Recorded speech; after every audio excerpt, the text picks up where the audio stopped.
এমনিতেও ও আসলে বই পড়তে পছন্দ করে, ফোনের প্রতি ওর এত নেশা নেই। ভাবে হঠাৎ করে আমাকে স্মরণ করলেন। জাঙ্কুক, মস্করা করিস না, তোর সাথে জরুরি কিছু কথা আছে। জিমিন, জাঙ্কুক, তোরা কথা বল। হ্যাঁ, আমার না টিউশন আছে, এখন না বেরোলে ঘোর দেরি হবে। আয়ু, একা যেতে পারবি? আরে পারবো পারবো। আরে না, তুই 1 মিনিট দাঁড়া, আমি কাকে কল করছি। কাকে কল করতে না করতেই কাই এসে হাজির। ওরা সবাই যে একে অপরের বন্ধু। কাই আয়ুকে নিয়ে বেরিয়ে পড়লো। এখন তুই বল, কি বলবি? আমি বুঝতে পারছি না কি করে বলবো। আমার বোনকে একটা ছেলে ডিস্টার্ব করে, ওর সমবয়সী। ও আমার নাম্বার কি করে পেয়েছে আমি জানি না। ও আমাকে রীতিমতো কল SMS দিয়ে যাচ্ছে।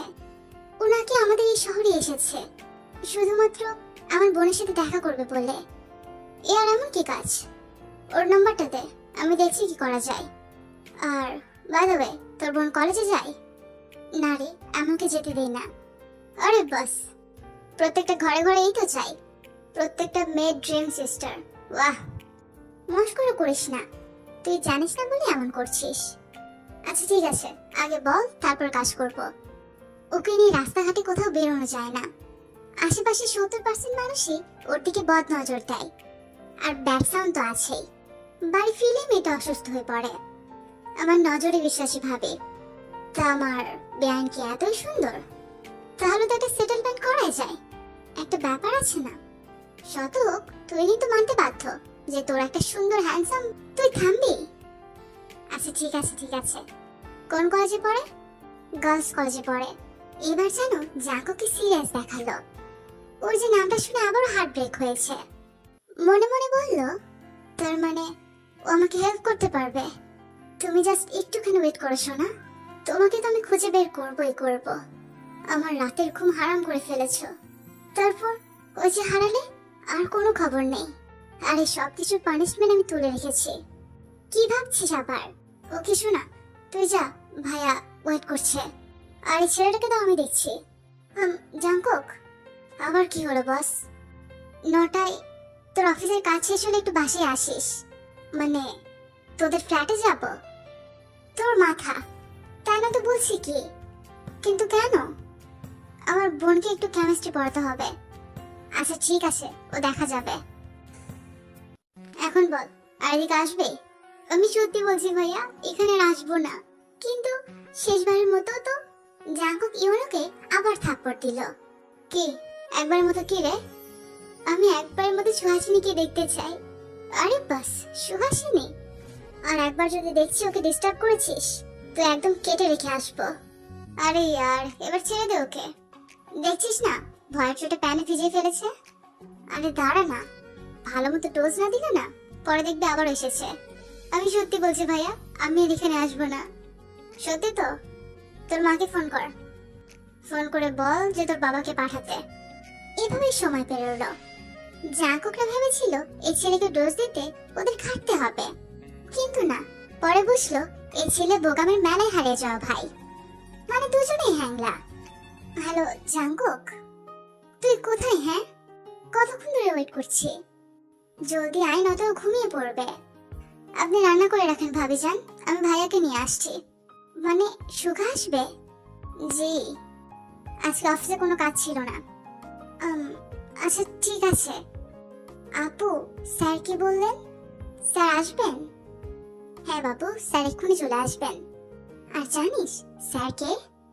আইস, আপু আমি কি করে চিনবো?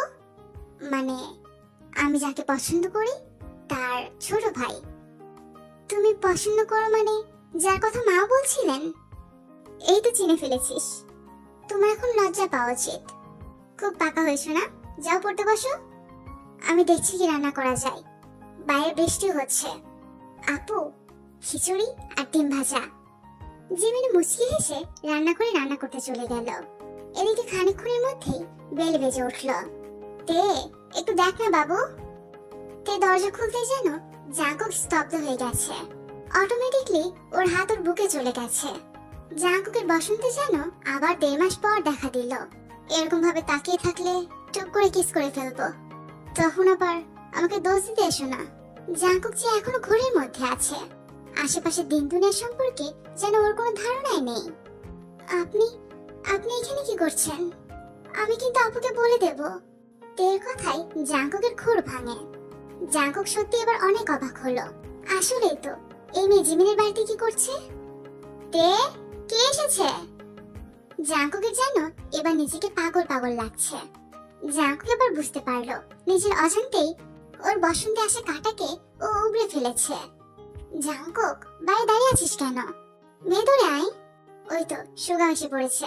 জিমিন, ও তোর বোন? হ্যাঁ, কেন? তুই না সেটেলমেন্ট চেয়েছিলি? এখন কি সোজা সেটেলমেন্ট থেকে বিয়ে? আপু, আমি ওনার কাছে পড়বো না। কেন?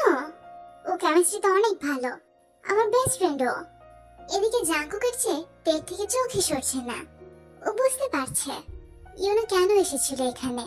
তে, ভয় পাচ্ছিস ওকে? জিমিন, ওসব তুই আমার উপর ছেড়ে দে।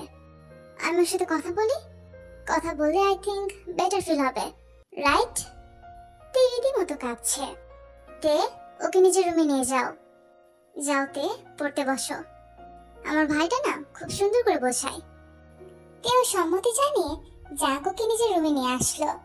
জাঙ্কুককে রুমে আসতেই ওর দরজা চাপিয়ে দিল। তে সবই দেখলো কিন্তু কিচ্ছু বললো না, কারণ জিমি তোর পাশের রুমেই আছে। জাঙ্কুকের পা থেকে মাথা পর্যন্ত দেখছে, যা দেখে তে বিব্রত বোধ করছে। কিন্তু জাঙ্কুক তেকে টিস করে যাচ্ছে। আমি ভেবেছিলাম আজকে জিমিনের বোনকে তোমার সম্পর্কে জানাবো, তারপর কলেজ থেকে তোমার খোঁজ খবর নেব। কিন্তু না, ইউ নো হোয়াট, আমার লাকটা বরাবরের মতোই ভালো। এই যে দেখোই না, মেঘনা চাইতেই বৃষ্টি। আমি কি আর জানতাম নাকি যে তুমি জিমিনের বোন?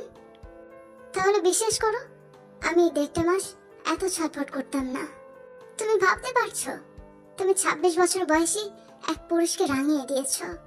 তুমি আমাকে স্পর্শ না করে ছুঁয়ে দিয়েছো, ভেতর থেকে ছুঁয়ে দিয়েছো। আপনি এসব কি বলছেন? আমি কখন আপনাকে কাছে আসবেন না, দূরে সরুন, নয়তো নয়তো আমি কিন্তু আপুকে। ততক্ষণে জাঙ্কুক তের কাছে এসে দাঁড়িয়েছে। নইলে কি? তোমাকে এত কিছু ভাবতে হবে না।